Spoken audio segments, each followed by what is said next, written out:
اور جمعہ کا دن ہے 18 ذی الحجہ کو حضرت سیدنا عثمان غنی رضی اللہ تعالیٰ عنہ کی شہادت ہوئی تھی اور وہ دن جمعہ ہی کا دن تھا۔ تو گویا آج کی تاریخ اور آج کے دن حضرت سیدنا عثمان غنی رضی اللہ تعالیٰ عنہ کی شہادت ہوئی تھی۔ حضرت سیدنا عثمان غنی رضی اللہ تعالیٰ عنہ بڑے جلیل القدر صحابی تھے، سرکار ان سے بہت محبت کرتے تھے، بلکہ حضور ان کی دل سے عزت کرتے تھے۔ 14 نمبر پر انہوں نے اسلام قبول کیا تھا۔ حضرت ابوبکر صدیق رضی اللہ تعالیٰ عنہ نے ان کو دعوت دی تھی، تو 14 نمبر پر انہوں نے اسلام قبول کیا۔ اسلام قبول کرنے کے بعد ان کے اوپر بھی بڑی آزمائشیں آئیں، لیکن وہ جمے رہے اسلام پر۔ سرکار دو عالم صلی اللہ علیہ وسلم سے 6 سال کے چھوٹے تھے، اور حضور علیہ السلام کے ہاتھ پر جیسے ہی انہوں نے اسلام قبول کیا تو سرکار کے اوپر دل و جان سے اپنے آپ کو انہوں نے فدا کر دیا۔ حضرت عثمان غنی رضی اللہ تعالیٰ عنہ کے اندر بے شمار خصوصیات، سب سے بڑی خصوصیت ان کے اندر حیا تھی۔ ان کی ایک خصوصیت ان کے اندر شجاعت اور ہمت اور بہادری تھی۔ اسی طرح ان کے اندر ایک خصوصیت سخاوت کی تھی۔ 3 خصوصیات حضرت عثمان غنی رضی اللہ تعالیٰ عنہ کی بڑی مشہور۔ پہلی خصوصیت سخاوت، کسی کو بھی غربت میں دیکھتے، پریشان حال دیکھتے، فوراً اس کی خیر خواہی کر دیتے، اس کی اس ضرورت کو پورا کر دیتے۔ جب مسلمان ہجرت کر کے مدینہ آئے تو مسلمانوں کے لیے پینے کا پانی ایک بڑا مشکل مرحلہ تھا۔ مسلمانوں کے پاس پینے کے لیے پانی ہی نہیں تھا، بہت پریشان تھے مسلمان اس سلسلے میں۔ ایک کنواں تھا مسجد نبوی کے قریب میں، بیر روما اس کو کہا جاتا تھا۔ اس کا پانی میٹھا تھا، لیکن وہ ایک یہودی کا تھا، اور وہ کنویں کا پانی پیسوں میں بیچتا تھا، اور مسلمانوں کو قیمت زیادہ کر کے بیچتا تھا، مسلمانوں کو پریشانی میں مبتلا کرنے کے لیے۔ جب مسلمان پینے کے پانی کے لیے پریشان ہوئے، حضرت عثمان غنی رضی اللہ تعالیٰ عنہ نے اس کنویں کو اور اس باغ کو خرید لیا، اور خرید کے مسلمانوں کے لیے وقف کر دیا۔ اب عام اجازت ہے مسلمانوں، جو جتنا پینا چاہے پیے، جتنا لے جانا چاہے لے جائے، اب سب کے لیے عام اجازت۔ یہ اس وقت بہت بڑا کارنامہ تھا جو حضرت عثمان غنی رضی اللہ تعالیٰ عنہ نے انجام دیا۔ مسجد نبوی چھوٹی پڑ رہی تھی، صحابہ کی تعداد بڑھ گئی تھی، سرکار دو عالم صلی اللہ علیہ وسلم متفکر تھے، اب مسجد نبوی کو کیسے وسعت دی جائے، اس کی توسیع کیسے کی جائے۔ حضرت عثمان غنی رضی اللہ تعالیٰ عنہ نے فرمایا، یا رسول اللہ، آپ مسجد کو وسعت دے دیجئے، توسیع کر دیجئے، مال میں لگاؤں۔ سرکار دو عالم صلی اللہ علیہ وسلم نے حضرت عثمان غنی رضی اللہ تعالیٰ عنہ کے مال سے مسجد نبوی کی توسیع، اور جو ان کا باغ تھا، یعنی باغ خرید کے جو انہوں نے مسلمانوں کو وقف کر دیا تھا، وہ باغ آج بھی موجود ہے، وہ کنواں آج بھی موجود ہے۔ حضرت عثمان غنی رضی اللہ تعالیٰ عنہ کے اس باغ کے اندر آج بھی کھجوریں لگتی ہیں اور بکتی ہیں۔ اس باغ کی جتنی آمدنی آتی ہے آج بھی حضرت عثمان غنی رضی اللہ تعالیٰ عنہ کا ایک بینک اکاؤنٹ کھلا ہوا ہے ان کے نام سے، اس کے اندر ساری رقم جاتی ہے اور پھر وہ غربا اور فقراء میں تقسیم کر دی جاتی ہے۔ مر کے 1400 سال سے زیادہ کا عرصہ ہو گیا شہید ہو کے حضرت عثمان غنی رضی اللہ تعالیٰ عنہ، لیکن ان کی سخاوت کا سلسلہ آج بھی جاری ہے۔ ہمارے حضرت مولانا عاقل صاحب رحمۃ اللہ علیہ فرمایا کرتے تھے، کچھ ایسے کام کیے جاؤ جہاں میں آخر آپ کو یاد کرے خلق خدا آپ کے بعد۔ آپ تو چلے جائیں گے لیکن آپ کا کارنامہ باقی رہے گا۔ کچھ ایسا کام دنیا میں کر کے جانا چاہیے۔ اپنی زندگی جی کے جانے والے تو سب ہیں، انسان بھی ہیں، حیوان بھی ہیں، سب اپنی زندگی جی کے چلے جاتے ہیں۔ اپنے بعد والوں کے لیے کچھ چھوڑ کے جانا یہ بہت بڑی انسانیت ہے۔ حضرت عثمان غنی رضی اللہ تعالیٰ عنہ نے وہ کام کیا۔ آج ہم لوگوں کو بھی کچھ ایسا کام کرنے کی ضرورت ہے کہ ہمارے مرنے کے بعد ہمارا کام باقی رہے۔ مالداروں کے پاس تو مال ہے، وہ اپنے مال سے بڑا کام کر کے جا سکتے ہیں۔ دیکھیے کام ایسا کیجئے کہ وہ کام کا سلسلہ آپ کے مرنے کے بعد لگاتار آپ کے نام سے چلتا رہے اور آپ کو ثواب ملتا رہے۔ اللہ نے مال دیا، مسجد بنائی ہے، بلڈنگیں تو سب بنا رہے ہیں، ایک مسجد بنا کے چلے جائیے، قیامت تک لوگ اس میں نماز پڑھیں گے تو آپ کو ثواب ملتا رہے۔ میں اکیلا کام نہیں کر سکتا، تو میں کچھ دوستوں کو لے لوں اپنے محلے کی سطح پہ۔ ہر محلے کے نوجوان اگر یہ کام کریں تو بڑا کام کر سکتے ہیں۔ جیسے ہماری یہ مسجد ہے، یہ مسجد کے ادھر بازو یہ جتنے 6-7 گلی کے لوگ ہیں یہ پورے مل کے متحد ہو جائیں اور متحد ہو کے یہ سوچیں کہ بھئی ہمیں ایک بڑا کام کرنا ہے۔ مال ہمارے پاس اتنا زیادہ نہیں، ہر مہینہ 500-1000 روپے ہم سب مل کے جمع کریں گے۔ جمع کرنے کے بعد 2 سال 3 سال کے اندر ایک بڑی رقم جمع ہو جائے، اس کے ذریعے ہم بڑا کام کر سکتے ہیں۔ شرط یہ ہے کام کا مزاج، دل کے اندر خلوص ہو۔ اگر خلوص دل کے ساتھ اگر ہم کام کریں گے تو کام ہوگا۔ ہمارا حال یہ ہے کہ 2 سے 4 مل گئے تو چاروں میں کون بڑا اس کو لڑ لیتے، وہاں نہیں لڑے تو وہ پارٹی کا میں یہ پارٹی کا بول کے لڑ لیتے، وہاں بھی نہیں لڑے تو وہ مسلک کا میں یہ مسلک کا بول کے لڑ لیتے۔ یہ سب چیزوں سے آزاد ہو کے ایک ایسا کام کر کے ہم دنیا سے جائیں، ہمارے مرنے کے بعد ہمارے ثواب کا سلسلہ اور وہ ہمارا کام باقی رہے، جیسا حضرت عثمان غنی رضی اللہ تعالیٰ عنہ نے چھوڑا۔ کام بہت آسان ہے، کرنے والوں کی ضرورت ہے، کرنے کے لیے ہم تیار ہو جائیں۔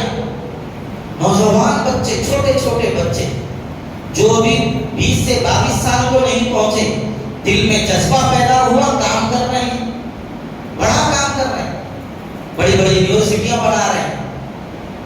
کیوں؟ کام کا جذبہ پیدا ہو گیا دل کے اندر۔ تو اس لیے نوجوان دوستوں سے ہماری خواہش ہے کہ آپ اپنی جوانیوں کو کھانے پینے میں ادھر ادھر کی چیزوں میں لگانے کے بجائے دنیا میں کچھ کام کر کے جانے کا ایک جذبہ اپنے اندر لے کے کام کیجیے۔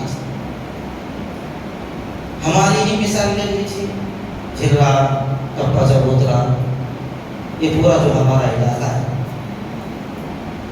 جیسے ہی کوئی مرتا ہے فوری خیال قبرستان کو جگہ نہیں مل گئی، یہاں پوچھے جا کے نہیں یہاں محلے والوں کو دے دیں، وہاں پوچھے نہیں یہ محلے والوں کی ہے، وہاں پوچھو وہ محلے والوں کی۔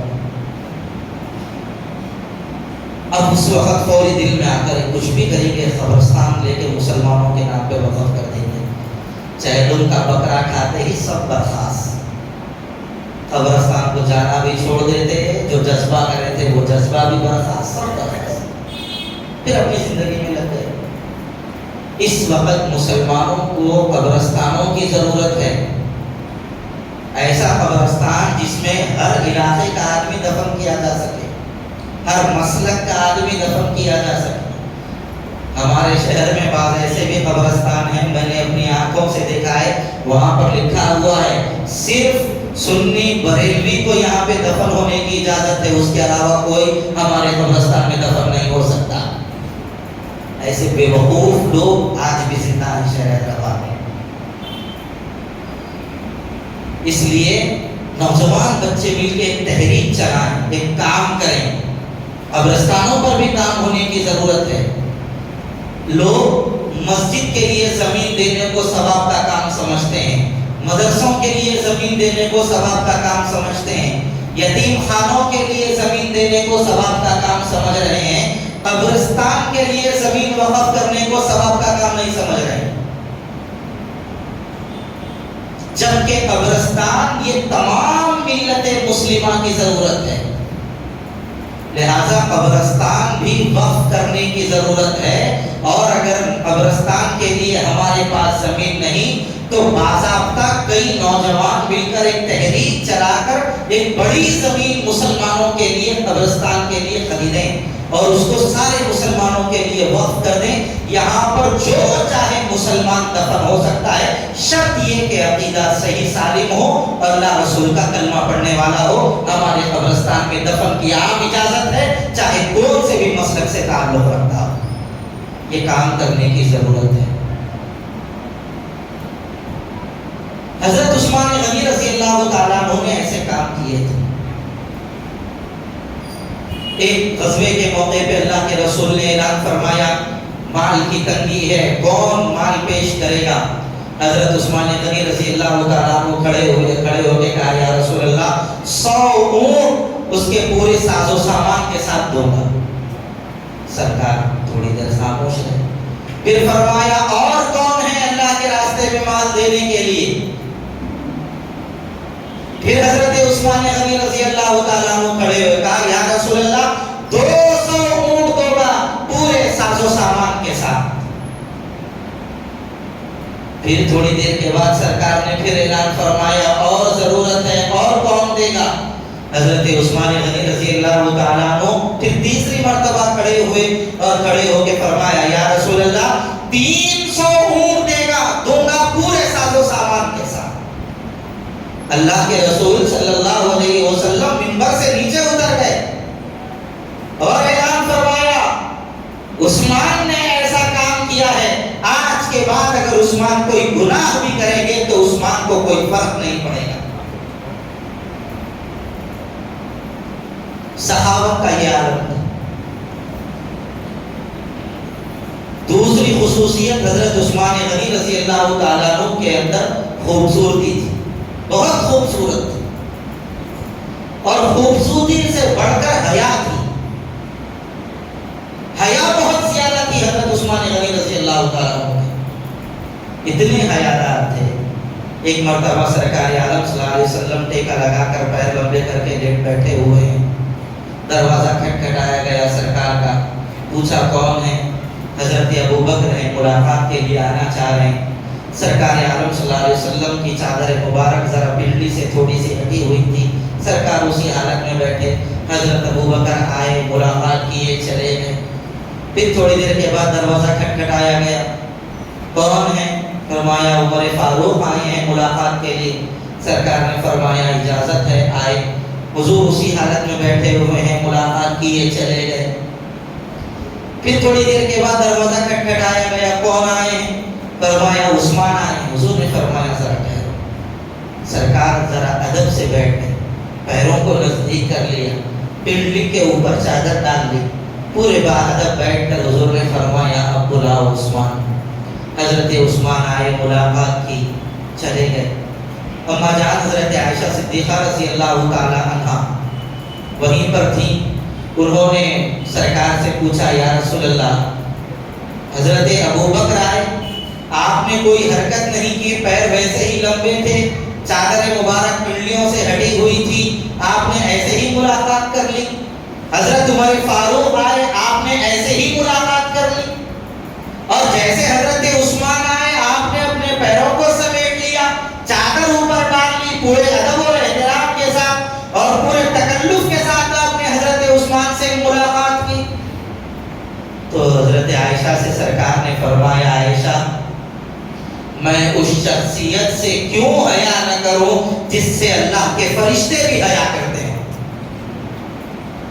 ایسی عظیم البرکت شخصیت تھی حضرت عثمان غنی رضی اللہ تعالیٰ عنہ. بند کمرے میں یعنی حمام میں اکیلے غسل کر رہے ہیں, تبھی بھی ننگے بدن غسل حضرت عثمان غنی رضی اللہ تعالیٰ عنہ نے نہیں.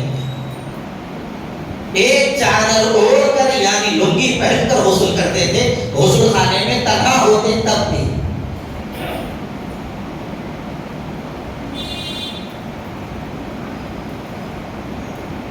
جب آدمی اپنے آپ میں ننگا ہو جاتا ہے تو اس کو دوسروں کی ننگی چیزیں دیکھنے میں بھی شرم محسوس نہیں ہوتی.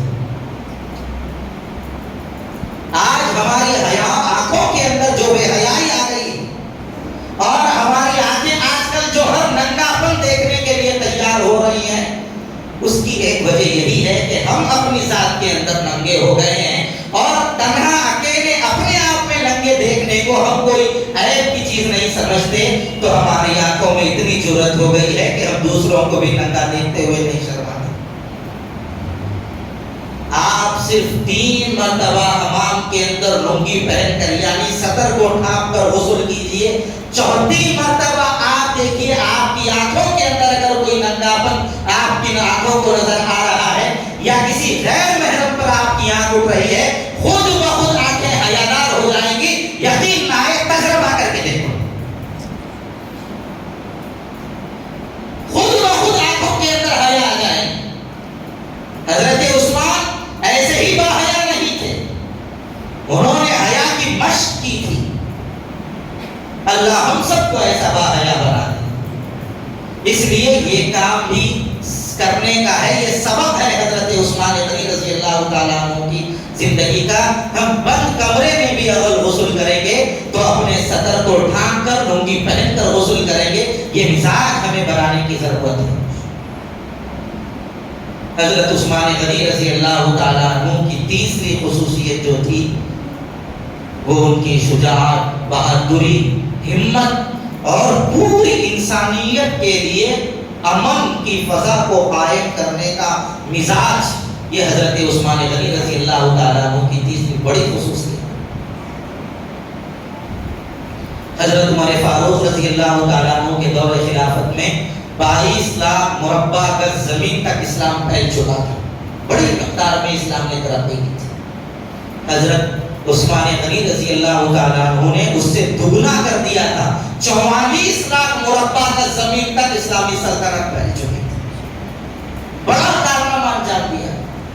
3 علاقوں کے لوگ حضرت عثمان غنی رضی اللہ تعالیٰ عنہ پر اظہار کرنے کے لیے آئے. پہلے انہوں نے مقامی لوگوں سے بات کی تو سب نے حضرت عثمان غنی رضی اللہ تعالیٰ عنہ پر اتفاق کا اظہار کیا, لیکن وہ لوگ ظالم تھے. ان لوگوں کی آنکھوں کے اندر سوائے حضرت عثمان رضی اللہ تعالیٰ عنہ کے خون کے علاوہ کوئی چیز ان کو نظر نہیں آ رہی. 40 دن تک حضرت عثمان غنی رضی اللہ تعالیٰ عنہ کے اوپر پانی بند کیا گیا. 40 دن تک ایک بند کمرے میں رہے اپنے گھر کے اندر حضرت عثمان رضی اللہ تعالیٰ. 40 دن کے بعد اپنے گھر کی چھت پہ آئے اور آ کے لوگوں سے کہا, لوگوں تم آخر میرے دشمن کیوں ہو گئے ہو؟ تمہاری میری کیا ذاتی لڑائی ہے؟ تم کیوں مجھ سے دشمنی کر رہے ہو؟ حضرت عثمان کے اوپر ان لوگوں نے الزام یہ لگایا تم اقربا پروری کر رہے ہو اور چھوٹی عمر کے لوگوں کو تم گورنر بنا رہے. حضرت عثمان نے کہا ان کے اندر اہلیت ہے اس لیے میں نے ان کو گورنر بنایا ہے. حضرت اسامہ کی عمر چھوٹی تھی, اس کے باوجود سرکار نے ان کو لشکر کا امیر بنا کے روانہ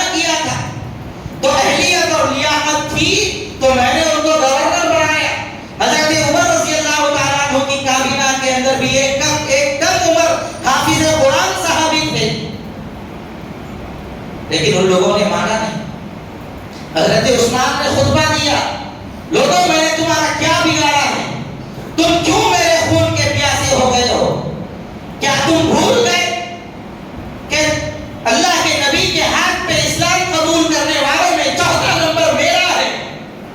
میں نے جب جب بھی اسلام کو ضرورت پڑی ہے اپنی جان اور اپنے مال کے ذریعے اسلام کو تحفہ پیش کیا ہے. یہ مسجد جس کے اندر تم مسجد نبوی میں نماز پڑھ رہے ہو, یہی وہ مسجد ہے جس کی توسیع کے لیے میری ایک بڑی رقم لگی ہے, اور اسی مسجد کے اندر تم 2 رکعت نماز مجھے پڑھنے نہیں دے رہے ہو.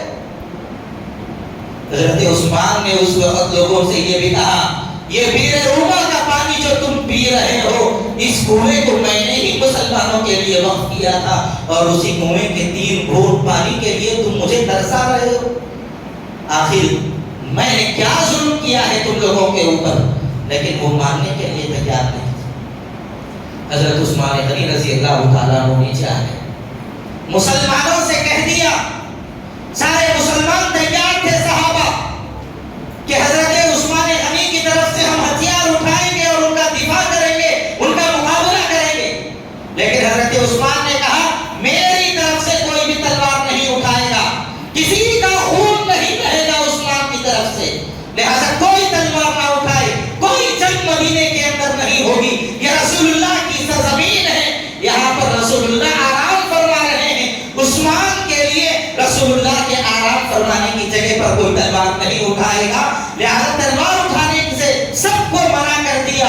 حضرت ابو ہریرہ مسجد نبوی کے اندر رہتے تھے, صرف پردے پڑھاتے تھے, کوئی کام نہیں کرتے تھے. حضرت ابو ہریرہ تک تلوار لے کے آئے اور کہا کہ میں عثمان کی طرف سے مقابلہ کروں گا. حضرت عثمان نے کہا, ابو ہریرہ مسجد چلے جاؤ, پڑھنے پڑھانے میں لگے رہو, میری طرف سے کوئی تلوار اور ہتھیار نہیں اٹھائے گا, میری طرف سے کوئی دشمنی اور مقابلہ نہیں کیا جائے گا.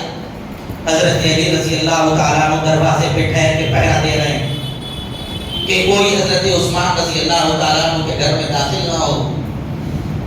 یہ بلوائی ظالم لوگ سامنے سے داخل ہونے کی ہمت نہیں ہوئی تو پیچھے سے دیوار توڑ کے حضرت عثمان غنی رضی اللہ تعالیٰ عنہ کے گھر میں داخل ہوئے. پہلا وار کیا تو حضرت عثمان غنی رضی اللہ تعالیٰ عنہ کی زوجہ محترمہ حضرت نائلہ وہاں پر تھی, انہوں نے تلوار کے آگے ہاتھ دے دیا تو ان کی انگلیاں کٹ کے گر گئیں. دوسرا وار ظالموں نے کیا, حضرت عثمان غنی رضی اللہ تعالیٰ عنہ کا ہاتھ کٹ کے گر گیا. اس کے بعد تقریباً 9 بار ان لوگوں نے کیے. حضرت عثمان غنی قرآن کریم کی تلاوت کر رہے تھے اور قرآن حضرت عثمان غنی کے خون کے قطرے وہ قرآن کے اوپر پڑے. قرآن کی آیت تھی, فَسَيَكْفِيكَهُمُ اللَّهُ, اللہ تمہارے لیے کافی ہے ان کے مقابلے میں. حضرت عثمان غنی رضی اللہ تعالیٰ عنہ کی شہادت ہوئی. لیکن ملت کے درمیان کبھی لڑائی کو گوارا نہیں کیا, ایک دوسرے کو لڑتے پھرتے دیکھنا گوارا نہیں کیا, امن اور اتحاد کی فضا کو قائم رکھا. حضرت عثمان غنی رضی اللہ تعالیٰ عنہ کا ایک پیغام یہ بھی ہے کہ جو بھی حکومت کرے وہ امن کو ہمیشہ بحال رکھنے کی کوشش کرے. یہ ایسی بے شرم اور بے غیرت حکومت آ گئی ہے, ساری ملت ہر فرقے کے لوگ آگے کہہ رہے ہیں یہ کام مت کرو, لیکن اپنی یہاں پر ملت کے درمیان ٹکراؤ پیدا کر رہی ہے اور اپنے مشن کو آگے بڑھاتی جا رہی ہے. یکساں سول کوڈ کا مسئلہ آپ حضرات کے سامنے بالکل واضح ہے. اب بعض لوگ یہ کہہ رہے ہیں مسلمان آگے کیوں بڑھے, دوسرے لوگوں کو بھی آگے بڑھنے دو, سب کا یہ مسئلہ ہے, مسلمان ہی کیوں جذبات میں آگے بڑھیں. یاد رکھیے اس کی 2 وجہ. پہلی وجہ یہ ہے کہ اگر مسلمان یہ سوچ کر پیچھے رہیں یہ سب کا مسئلہ ہے تو ایسی صورت کے اندر کوئی آگے نہیں بڑھے گا. ہمت صرف اور صرف مسلمانوں کے اندر ہے, آگے بڑھنے کا جذبہ آج بھی فطرت کے مطابق مسلمانوں میں ہے. اگر آزادی کے وقت بھی مسلمان یہی سوچتے ملک سب کا ہے, ہم آگے کیوں بڑھیں, کیوں دارالعلوم دیوبند قائم کریں, کیوں جمعیت قائم کریں, کیوں کانگریس کمیٹی قائم کریں, کیوں تحریک ریشمی رومال ہم چلائیں, تو ملک آزاد نہیں ہو سکتا. اس وقت بھی ایسے لوگ تھے جیسے اب بیان دے رہے ہیں بہت سارے لوگ, سب کا مسئلہ ہے, پہلے سب کو آگے آنے دو, ہم جذبات میں آگے کام نہیں کریں گے. اس وقت بھی ایسی باتیں بہت سارے لوگ کر رہے تھے، اگر ان کی باتوں میں آ کے مسلمان خاموش بیٹھ جاتے تو ملک آزاد نہیں ہوتا تھا۔ دوسری بات یہ ہے، یہ ملک کے آئین اور دستور کے خلاف ہے۔ یہ مسئلہ صرف مسلمانوں کا نہیں، یہ بات بالکل طے ہے، لیکن یہ جو قانون لانے کی بات کی جا رہی ہے یہ ملک کے آئین اور دستور کے خلاف ہے۔ لہذا جب مسئلہ سب کا ہے، ہمارا بھی ہے، تو ہم بھی آواز اٹھائیں گے، اور اگر ہم آواز اٹھا رہے ہیں تو پریشانی کی بات کیا ہے؟ یہ نہیں کہا جا رہا ہے آپ کسی میدان میں جمع ہو جاؤ، یہ نہیں کہا جا رہا ہے کہ آپ روڈوں پر سڑکوں پہ آ جائیے، صرف یہ بات کہی جا رہی ہے آپ اپنی رائے پیش کیجیے۔ اس کے اندر پریشان ہونے کی ضرورت کیا ہے؟ غیر محسوس طریقے پہ مسلمانوں کو خاموش بٹھانے کی ضرورت کیا ہے؟ مسلمانوں کا متحدہ اس وقت ادارہ مسلم پرسنل لا بورڈ ہے، وہ کھلے طور پر جگہ جگہ پر یہ اپیل کر رہا ہے کہ سارے مسلمان اپنی رائے لا کمیشن آف انڈیا کو بھیجیں۔ اس کے اندر ہر مسلک کا، ہر مکتب فکر کا آدمی ہے اور ہر مکتب فکر کے بڑے لوگ اس کے اندر موجود ہیں۔ تو جب سب اپنی نمائندگی کرتے ہوئے یہ کام کر رہے ہیں تو ایک دو کی باتوں کو سن کر آپ پیچھے مت ہٹیے۔ دوسری بات یہ ہے کہ ان لوگوں کے لیے اگر یکساں سول کوڈ نافذ کیا جاتا ہے تو ان کو پریشانی نہیں ہوگی، اس لیے کہ ان کے پاس کوئی خدا کا قانون نہیں ہے۔ مداخلت ہماری شریعت میں ہوگی اور ہماری شریعت خدا کا قانون ہے، یہ کسی بندے کا بنایا ہوا قانون نہیں ہے۔ اس لیے خدا کے قانون میں مخالفت اور مداخلت ہو رہی ہے، اس لیے ہمیں آگے آنے کی ضرورت ہے۔ اور ان کے پاس، غیروں کے پاس کوئی قانون ان کا مذہب کا اس وقت باقی اور محفوظ نہیں ہے جیسا مسلمانوں کے پاس مسلم پرسنل لا محفوظ اور باقی ہے۔ اس لیے وہ لوگ چاہتے بھی یہی ہے کہ کسی طریقے سے مسلمانوں کا پرسنل لا محفوظ نہ رہے جیسا ہمارا محفوظ نہیں ہے، اس لیے یہ چال چل رہے ہیں۔ 1931 کے اندر ان لوگوں نے وعدہ کیا کہ ہم مسلم پرسنل لا میں مخالفت نہیں کریں گے، اور 1936 کے اندر ان لوگوں نے شریعت اپلیکیشن ایکٹ کو پاس کیا، ہم مسلمانوں کی شریعت میں مداخلت نہیں کریں گے، اور 1938 کے اندر کانگریس نے ہری پور کے اندر اعلان کیا تھا کہ ہم مسلمانوں کی شریعت سے چھیڑ چھاڑ نہیں کریں گے۔ اس کے بعد 1950 کے اندر دستور بنا، قانون بنا، میں تفصیل میں جانا نہیں چاہتا، وقت ختم ہو چکا ہے۔ بہرحال اس کے بعد ان لوگوں نے 1953 سے لے کر 1956 تک ان لوگوں نے مداخلت کی بات پھر شروع کر دی، تو 1963 کے اندر ان لوگوں نے بات شروع کی جو ہے نا یکساں سول کوڈ کی، پھر اس کے بعد متونا بل کو پاس کیا ان لوگوں نے 1972 کے اندر، 1972 کے اندر اڈاپشن چلڈرن بل ان لوگوں نے پاس کر کے مسلمانوں کی شریعت میں مداخلت کرنے کی کوشش کی۔ پھر 1914 اور 1917 کے اندر ان لوگوں نے تو بہت زیادہ آواز اٹھائی تھی اسی طریقے سے۔ جب خاموشی کو کر دیا گیا تو اب ان لوگوں نے نیا پارلیمنٹ بنایا ہے، اور اب یہ خواہش ہے کہ ہم ایک ایسا قانون بنائیں گے جو ہماری پارلیمنٹ کا سب سے بڑا قانون ہوگا اور دیر تک یاد رکھا جائے گا۔ اس کے لیے یہ لوگ پوری ایڑی چھوٹی کا زور لگا رہے ہیں، چاہے ان کے ہی مذہب کی کئی مخالفت کیوں نہ ہو جائے۔ اس لیے خاموش بیٹھنے کے بجائے اپنی اپنی رائے ضرور پیش کیجیے، اس سلسلے میں خاموشی اختیار مت کیجیے۔ اللہ صحیح علم و عمل کی ہم لوگوں کو توفیق عطا فرمائے۔ وآخر دعوانا الحمدللہ۔